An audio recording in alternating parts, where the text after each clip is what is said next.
గజం కేవలం 23,000 రూపాయలతో 165 గజాల భూమి కేవలం 38 లక్షలు మాత్రమే.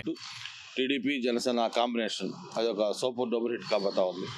హిస్టరీలో ఎప్పుడు రాని విధంగా హైయెస్ట్ ఓట్స్ తోటి హైయెస్ట్ సీట్స్ తోటి ఒక ప్రజాప్రభుత్వం చంద్రబాబు నాయుడు గారి నాయకత్వంలో త్వరలో ఈ రాష్ట్రంలో ఏర్పడబోతుంది. ఈ రాష్ట్రానికి మళ్ళీ ఆ పూర్వ వైభవం రాబోతుందని చెప్పిన కూడా తెలియజేసుకుంటూ మరి నేను గతంలో చెప్పినట్టుగానే వైసీపీ అనేది ఈరోజు ఒక సింకింగ్ బోటు, అది మునిగిపోతున్న పడవ. ఆ పడవలో నుంచి మరి మనం చూస్తూ ఉన్నాం గత వారం 10 రోజులుగా ఎంతమంది ఏ విధంగా ఎస్సీలు కావచ్చు, బీసీలు కావచ్చు, లేకపోతే ఎస్టీలు కావచ్చు, ఒక్కొక్కరు బయటకు వస్తూ వాళ్ళు మాట్లాడుతున్న మాటలు కూడా చూస్తూ ఉన్నాం. ఎంత సఫకేషన్ వాళ్ళు ఫీల్ అయ్యారో, ఏ విధంగా వాళ్ళు అవమానాలకు గురయ్యారో ఇవన్నీ కూడా వాళ్ళ మాటలను మనం వింటా ఉన్నాం.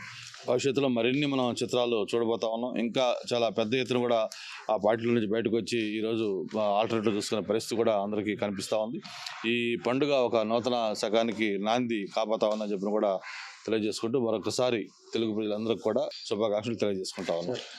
ఎక్కడి నుంచి పోటీ చేయబోతున్నారనే చర్చ పెద్ద ఎత్తున రాజకీయ వర్గాల్లో నడుస్తుంది. పండుగ సందర్భంగా ఏమన్నా చెప్పబోతున్నారా? అదే నేను గతంలోనే చెప్పాను కదా, నేను ఎక్కడ పోటీ చేస్తానంటే నాకు క్లారిటీ ఉంది, మా అధిష్టానానికి క్లారిటీ ఉంది. అది సరైన సమయంలో ఖచ్చితంగా నిర్ణయం తెలియజేస్తాం. నేను ఎక్కడ అవసరం ఏంటనేది పార్టీకి బాగా తెలుసు. పార్టీ అన్ని ఆలోచించి నిర్ణయం తీసుకుంటాం.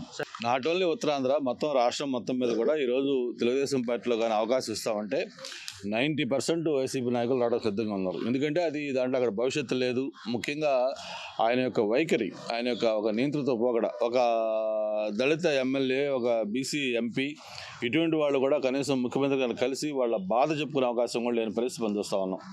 మొన్న మనం చూసాం ఒక సంఘటన, ఒక ఎమ్మెల్యే, ఆయన పేరు తిప్పేస్వామి, రాయలసీమ ఎమ్మెల్యే, ప్రజాక్షేత్రంలో నిలబడి గెలిచిన ఎమ్మెల్యే. అటువంటి ఎమ్మెల్యే ఆయన యొక్క ఆవేదన చెప్పుకోవాలని చెప్పని ఈరోజు ఒక ప్రభుత్వం చేత నామినేట్ కాబడ్డ అడ్వైజర్ ఆయన దగ్గరికి వెళ్ళి చెప్పుకోవాలంటే ఆయన కారులో కూర్చుంటే ఆయన దగ్గరికి వెళ్ళి పక్కనున్న పోలీసు సార్ ఇట్లా ఎమ్మెల్యే గారు వచ్చారంటే, అవునా ఎమ్మెల్యేనా అని చెప్పి గ్లాస్ దించి సర్లే తర్వాత మాట్లాడతాను అని చెప్పి అంటే ఆయన నిస్సహాయంగా ఒక నమస్కారం పెట్టి అలాగని చెప్పి వచ్చిన పరిస్థితి చూస్తూ ఉన్నాం.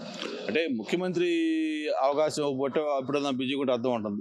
చివరికి ప్రభుత్వ సలహాదారులు కూడా ప్రజాప్రతినిధులు కలుసుకునే అవకాశం ఇవ్వకుండా, ఆయన కలవాలంటే కూడా కనీసం 3-4 రోజులు పెడితే కూడా టైం ఇవ్వకుండా ఉండే పరిస్థితి చూస్తూ ఉన్నాం. వీటన్నిటి కూడా ఫలితం చెల్లించబోతా ఉన్నారు. దానికి భారీ మూల్యం చెల్లించబోతా ఉన్నారు.